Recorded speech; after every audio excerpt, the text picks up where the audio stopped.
Creamer. Gonna skip as much weep shit as possible. We're here for gameplay. If you're not, press Ctrl W. It's left stick for grip turning and right stick for drift turning. The grip steering is real slow. Drift is way more responsive. Right stick alone isn't enough to get the full drift angle, so drift turning does most of the job. It's like 80% the right stick. If you're smooth with drift turning, or just tap it, it's just as good as grip turning. Semi-automatic. Left bumper to shift up. And what? Cutscenes in the middle of racing, unskippable as well. Alright. Wall-ride and boost? Yeah, it was like that in Hot Wheels Unleashed as well. This is made by the same devs with Asphalt. But here's the question. Are there any reasons to grip and drift opposite directions? Nope. If that's the case, then what's the point of twin-stick controls? Just have a separate button or axis for drifting? No. Brake to drift? Going to map drift turning to left stick. So if you're on the verge of drifting, and do grip turn, it increases your drift angle. I'm really not seeing the point in them being separate. Checkpoint mode, so glorified time trial.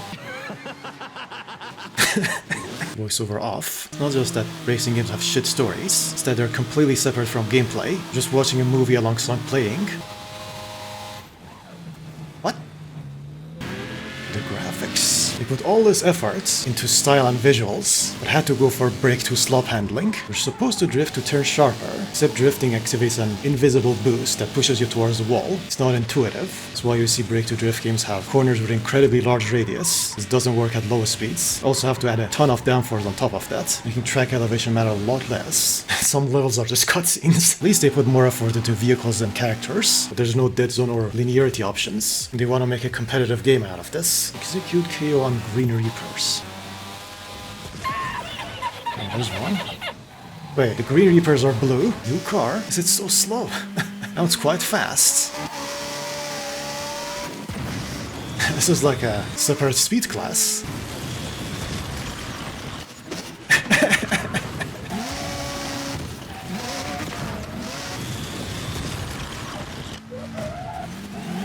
Finally in Japan.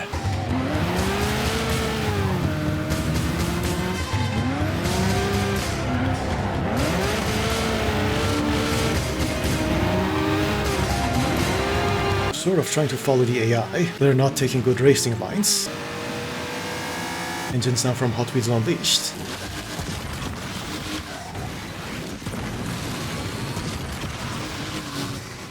Combat becomes awkward. Half of it turns into wall riding.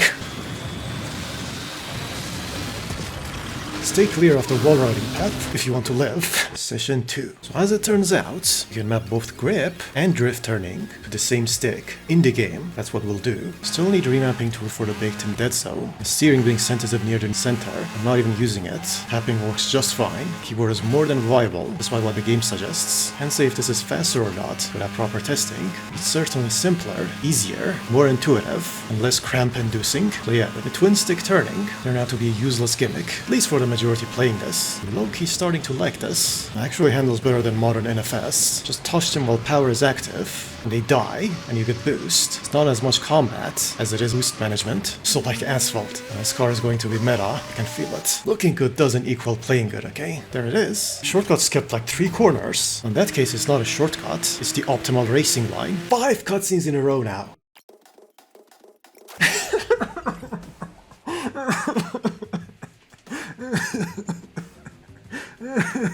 Finally! My visual novel has a game in it. I need to get perfect boosts. It's all about timing. Now it's a rhythm game. There's some lame timing tech for shifting and boosting.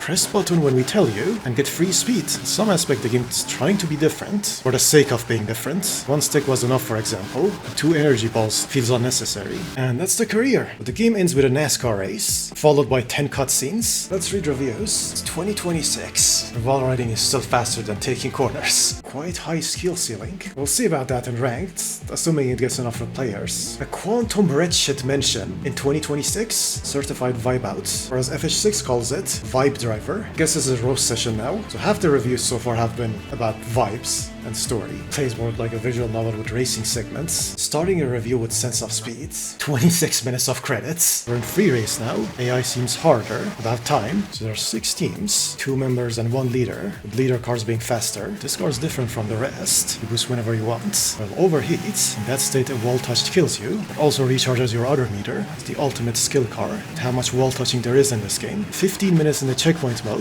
with no end in sight. And these things are supposed to have leaderboards?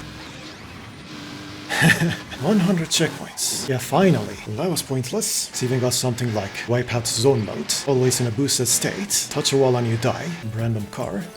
Oh no, this is a boat. I mean, each car in this game has a unique perk. So there's no vehicle set in the menu. There's been a surprising amount of handling variety or a break to drift. Collisions have been weird on this car. It's a grip car with insane lateral force. This is the power bill equivalent. This one only does shallow drifts. Slow speed is where these games suffer. This one's not as bad. Cars remain driftable and responsive. Yeah, this game's $60 by the way. With atrocious regional pricing. This is the extended demo version, so no multiplayer for me. Ranked will probably become a wall-riding shit show. But first it needs players. Hot Wheels 2's multiplayer was dead on arrival. Couldn't find full lobbies on the launch day. And was crossplay too, with kernel anti-cheat. All that for nothing. This was the hardest difficulty all the way. It's been running better than other UE5 games. Why this air monster drifting? Because it has to look cool. That's half the reason for going break to drift.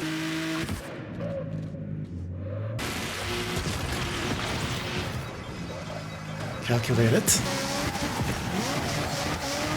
The driving and the physics by themselves aren't bad. Combat brings the worst out of this game's physics. All that boosting and wall riding. You boost twice, you get a strike. You kill someone in a strike, you get 2 boosts. As long as you kill, you get 3 boosts. Doesn't matter if you slam into the walls. Even if they weren't rideable, it'd still be worth it.